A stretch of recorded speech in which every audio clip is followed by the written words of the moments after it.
कहानी की शुरुआत होती है जापान से, जहां पर कि शिप के द्वारा कुछ अनजान कंटेनर जो है वो जापान आ जाते हैं और उन कंटेनर में लाल चंदन की लकड़ियां भरी हुई थीं और साथ ही पुष्पा भाऊ भी इन्हीं लाल चंदन की लकड़ियों के साथ मौजूद थे।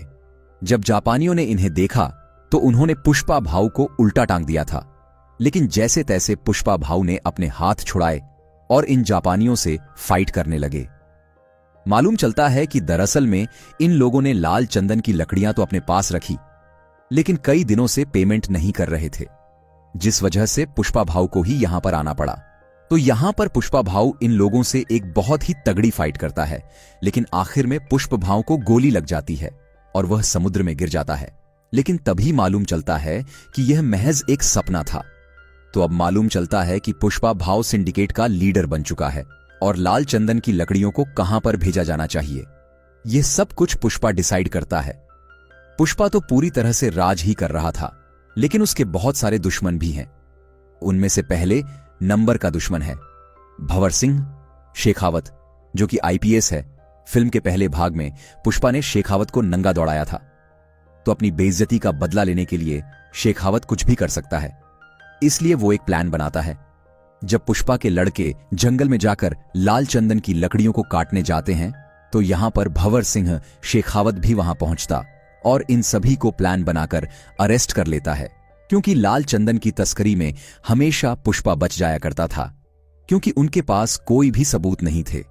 शेखावत इन मजदूरों को बुरी तरह से मारता है और इन सभी 230 मजदूरों को जेल में डाल देता है, जिसके बाद एंट्री होती है पुष्पा भाऊ की, जो कि पुलिस स्टेशन पहुंचते हैं। लेकिन वहां पर शेखावत मौजूद नहीं था, लेकिन कुछ इंस्पेक्टर मौजूद थे। यहां पर पुष्पा भाऊ सारे मजदूरों को लेने के लिए नहीं आए थे, बल्कि सिर्फ और सिर्फ सीनू को लेने के लिए आए थे, क्योंकि आज उसकी शादी है।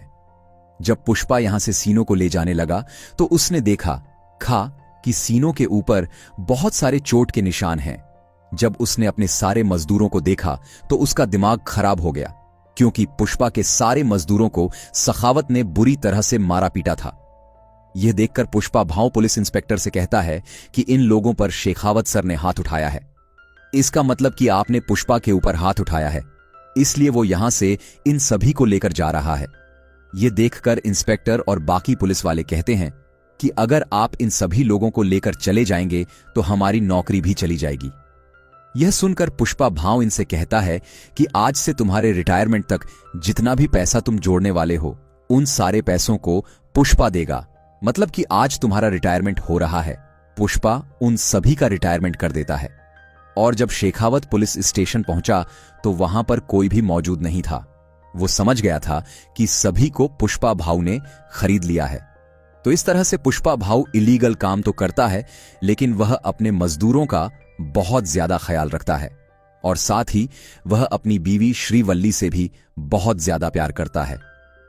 अब अगले दिन हम देखते हैं कि श्रीवल्ली जब मंदिर में पूजा करने के लिए जाती है, उसी मंदिर में पुष्पा का सौतेला भाई मुरली भी मौजूद था और वो यहां श्रीवल्ली से कह रहा था कि आप पूजा तो करवा लोगे, लेकिन क्या तुम्हारे पास खुद का गोत्र है, खुद का सरनेम है?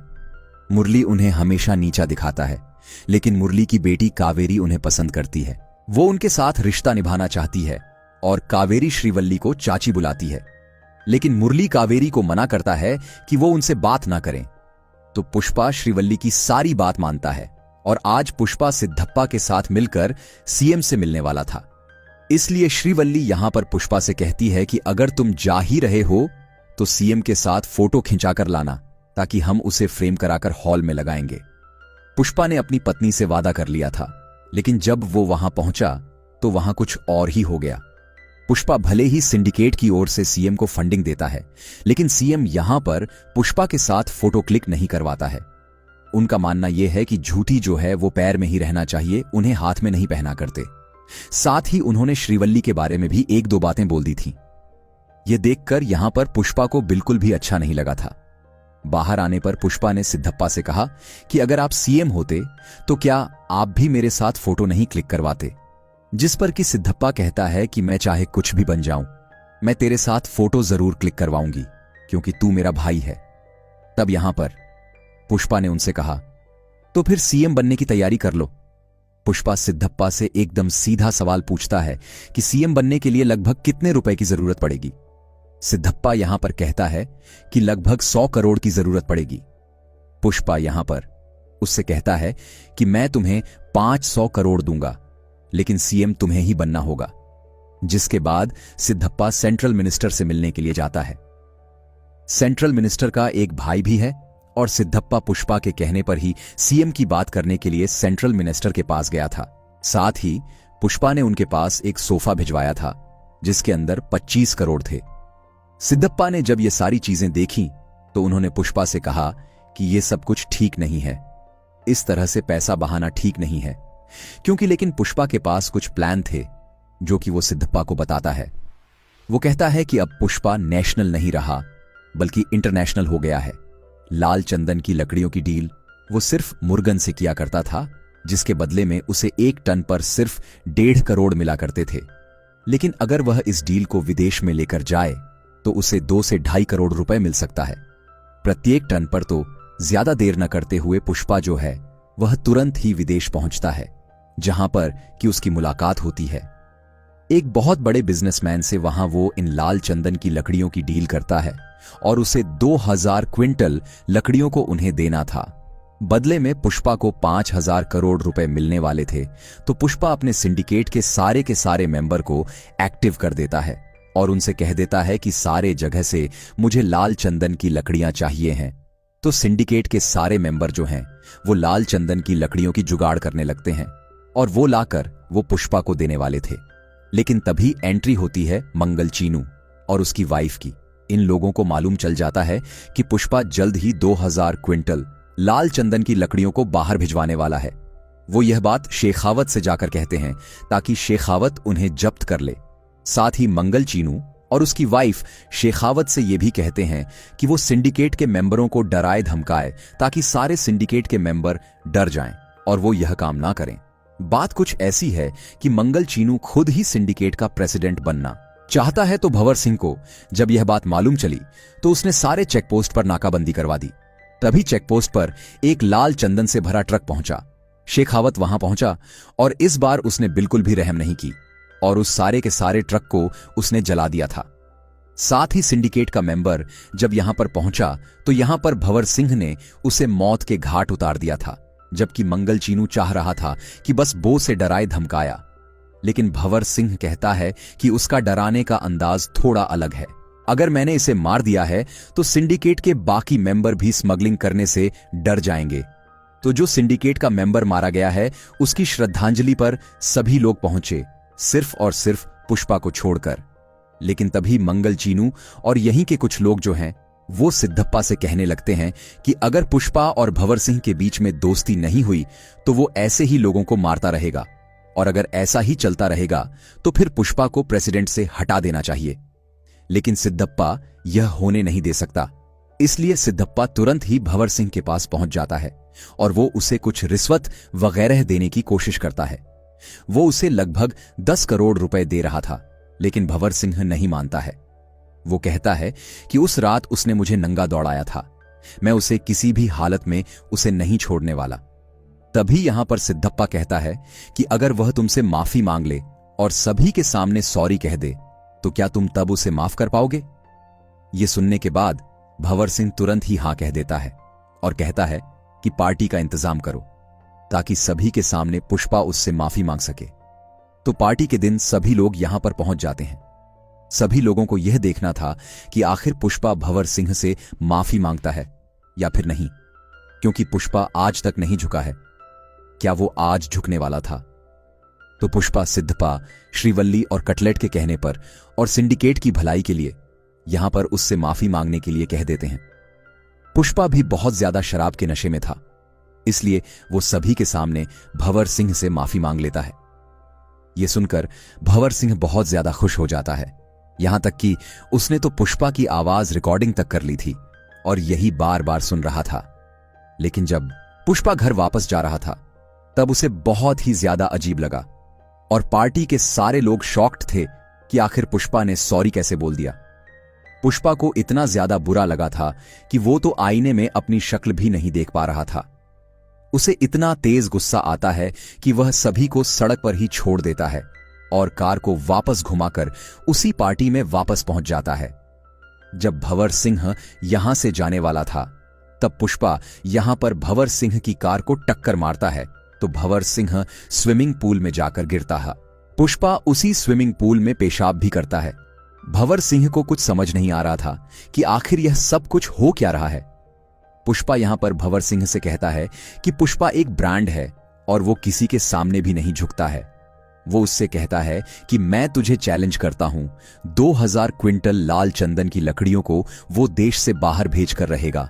अगर वो यह नहीं कर पाया और अगर तेरे हाथ एक लकड़ी भी हाथ लग गई तो मैं जिंदगी भर तेरी मजदूरी करूंगा। यह सुनने के बाद भंवर सिंह को भी गुस्सा आ जाता है। वो उसके चैलेंज को एक्सेप्ट करता है और सारे के सारे चेकपोस्ट पर जहां से भी गाड़ियां गुजरती है उन सारे चेकपोस्ट को भंवर सिंह पूरी तरह से बंद कर देता है। लेकिन तभी भंवर सिंह ने देखा कि जो ब्रिज है उसके नीचे जो नदी है वो पूरी तरह से सूखी है, क्योंकि गर्मियों का दिन था। वो समझ गया था कि पुष्पा जरूर इन्हीं नदियों के द्वारा अपने ट्रक को निकालने वाला था। उसका शक एकदम सही निकला था, क्योंकि पुष्पा के सारे लाल चंदन की ट्रक जो है वो नदियों के द्वारा ही बाहर जा रहे थे। तो पुलिस की जीप इन्हें कई बार पकड़ने की कोशिश करती है, लेकिन वो नहीं पकड़ पाते हैं। लेकिन आखिर में भंवर सिंह जो है वो इनके ट्रक के सामने आ जाता है और एक बड़ी सी शॉटगन लेकर इनके ऊपर फायरिंग करता है। तभी कटलेट जो है वो पुष्पा के पास कॉल करके सारी जानकारियां बताता है। पुष्पा कहता है कि तुम वहां से कूद जाओ, जितने भी ट्रक है सारे ड्राइवर को वहां से बाहर निकालो, मुझे किसी भी इंसान की जान को खतरे में नहीं डालना है। यहां पर कटलेट जब उसकी बात सुनता है तो सारे ड्राइवर को लेकर यहां से चला जाता है और भंवर सिंह इनके ऊपर फायरिंग कर रहा था और ट्रक में जितनी भी लाल चंदन की लकड़ियां थी वो उन्हें भी जब्त कर लेता है। यह देखकर मंगल चीनू और उसकी वाइफ को बहुत ही ज्यादा अच्छा लगा था। वो तो एंजॉय कर रहे थे मीडिया के सामने। उन्होंने सारी बात कह भी दी थी कि यह सारी लाल चंदन की लकड़ियां पुष्पा की है। लेकिन थोड़ी देर के बाद मालूम चला कि वो सारी लाल चंदन की लकड़ियां नहीं, नॉर्मल लकड़ियां हैं। मतलब कि यहां पर भंवर सिंह फूल बन गया था पुष्पा। यहां उससे कहता है कि पुष्पा नाम सुन के फ्लावर समझे, क्या फ्लावर नहीं है मैं, बल्कि वाइल्ड फायर है।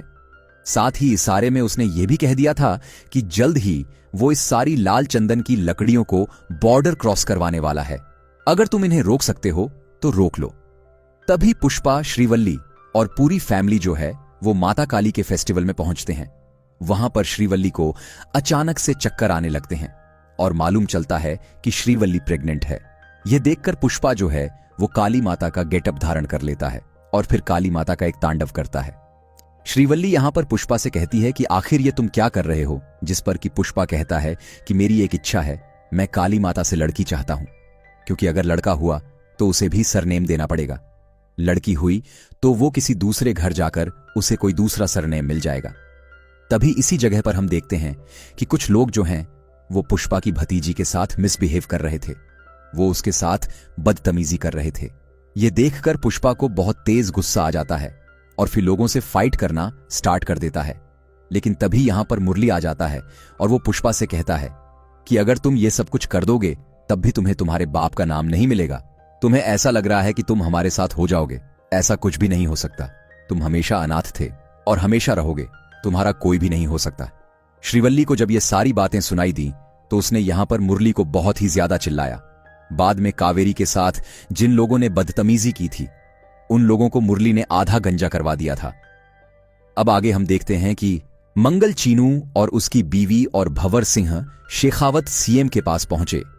उन्होंने उन्हें बताया कि अगर यह लाल चंदन की लकड़ियां बॉर्डर क्रॉस कर जाती है तो तुम्हारी सीएम की गद्दी भी खतरे में है, क्योंकि उससे 2000 से 5 करोड़ की फंडिंग आने वाली है और यह सारी फंडिंग के द्वारा आप सीएम से हट सकते हैं। तब सीएम उन्हें तुरंत ही आदेश दे देता है कि वो इन लाल चंदन की लकड़ियों को बॉर्डर क्रॉस कर जाने से रोके। तो यह सारी लाल चंदन की लकड़ियां रामस्वाराम से होते हुए श्रीलंका जाने वाली थी, क्योंकि रामस्वाराम से श्रीलंका सिर्फ और सिर्फ 18 किलोमीटर की दूरी पर है। तब भंवर सिंह शेखावत यहां पर पहुंच तो जाता है, लेकिन लाल चंदन की लकड़ियों को पकड़ नहीं पाता है क्योंकि ये सारी शिप के नीचे मौजूद थी, जिस वजह से भंवर सिंह इनका पीछा भी करता है, लेकिन वो उन्हें नहीं पकड़ पाता है। तो माल डिलीवर हो जाने के बाद बहुत सारा पैसा आता है। इन सारे पैसों को देखकर पुष्पा खुश हो जाता है। इन सभी पैसों को एमएलए के लिए सारे सोफे के अंदर भरा जाता है और सारे सोफों को एमएलए के पास भेज दिया जाता है। मतलब कि सारे के सारे एमएलए अब पुष्पा ने खरीद लिए थे। तो भंवर सिंह शेखावत का अब बहुत ही ज्यादा बुरा हाल था, क्योंकि अब उसके हाथ में कुछ भी नहीं था। अब तो उसका ट्रांसफर होना भी एकदम तय है, क्योंकि अब उनके पास सरकार भी नहीं रहेगी, सरकार भी पुष्पा की हो जाएगी। तो भंवर सिंह के पास जो नकली लाल चंदन की लकड़ियां हैं, वो उनमें आग लगा देता है और उसने काफी शराब पी हुई थी, तो वो वहीं पर रुक जाता है, जिससे कि ब्लास्ट हो जाता है और भंवर सिंह शेखावत मारा जाता है। हालांकि उसकी डेड बॉडी को बताया नहीं गया और ना ही यह बताया गया कि वो मारा गया है। और फिर कुछ दिनों के बाद हम देखते हैं कि सीएम अब बदले जा चुके हैं। अब सीएम सिद्धप्पा बन चुका था। सिद्धप्पा श्रीवल्ली से कहता है कि तुम्हारी फोटो की वजह से मैं सीएम बना हूं, और पुष्पा ने आज का दिन इसलिए सिलेक्ट किया क्योंकि आज श्रीवल्ली का जन्मदिन था, इसलिए यहां पर एक छोटा सा सेलिब्रेशन होता है। सभी लोग इसे सेलिब्रेट करते हैं। तो भले ही सिद्धप्पा सीएम जरूर बन चुका था, लेकिन पूरे राज्य पर पुष्पा राज कर रहा था। सभी लोग उसे बहुत ज्यादा मानने पूजने लगे थे। और फिर एक दिन पुष्पा की भाभी, मतलब कि मुरली की पत्नी जो है, वो पुष्पा के घर आती है। वो उन्हें बताती है कि कावेरी को कुछ लोगों ने किडनैप कर लिया है और वो बदले में 2 करोड़ मांग रहे हैं, और अगर उन्हें नहीं दिए तो वो कावेरी को मार डालेंगे। यह बात जब पुष्पा को मालूम चली तो वो पहले तो न्यूज चैनल वालों के पास गया। वहां लाइव आकर उसने उन लोगों से कहा कि अगर मेरी भतीजी कावेरी को कुछ भी हुआ तो वो उन्हें मार डालेगा। उनके पास सिर्फ और सिर्फ 1 घंटा है। 1 घंटे के अंदर अगर वो उसे सौंप देते हैं तो वो उन्हें रहम की भीख दे देगा। यह बातें सिड्डापा और सेंट्रल मिनिस्टर को भी मालूम थी। लेकिन यहां पर एक बात मालूम चलती है, जिन लोगों ने उसे किडनैप किया है वो कोई और नहीं बल्कि सेंट्रल मिनिस्टर का भाई का बेटा होता है। मतलब कि सेंट्रल मिनिस्टर का भतीजा। इसीलिए यहां सेंट्रल मिनिस्टर सिद्धप्पा से पुष्पा के पास कॉल करवाता है। वो लोग पुष्पा से कहते हैं कि वह सेंट्रल मिनिस्टर का भतीजा है, इसलिए वो उसके साथ कुछ भी ना करें। हम उससे जल्द कांटेक्ट कर लेंगे और वो कावेरी को छोड़ देगा। अगर वो उसके साथ कुछ कर भी दे तब भी तुम्हें कुछ नहीं ही करना है। लेकिन पुष्पा कहता है कि मुझे कोई भी फर्क नहीं पड़ता है। सेंट्रल मिनिस्टर भाड़ में जाए और सिद्धप्पा सीएम भी भाड़ में जाए, मुझे किसी से भी कोई भी लेना देना नहीं है। तो सेंट्रल मिनिस्टर का भतीजा 10 करोड़ रुपए पुष्पा से मांग रहा था और अकेले ही पुष्पा को उसके अड्डे पर बुला रहा था। पुष्पा मान जाता है और हेलीकॉप्टर से वो वहां पहुंच भी जाता है।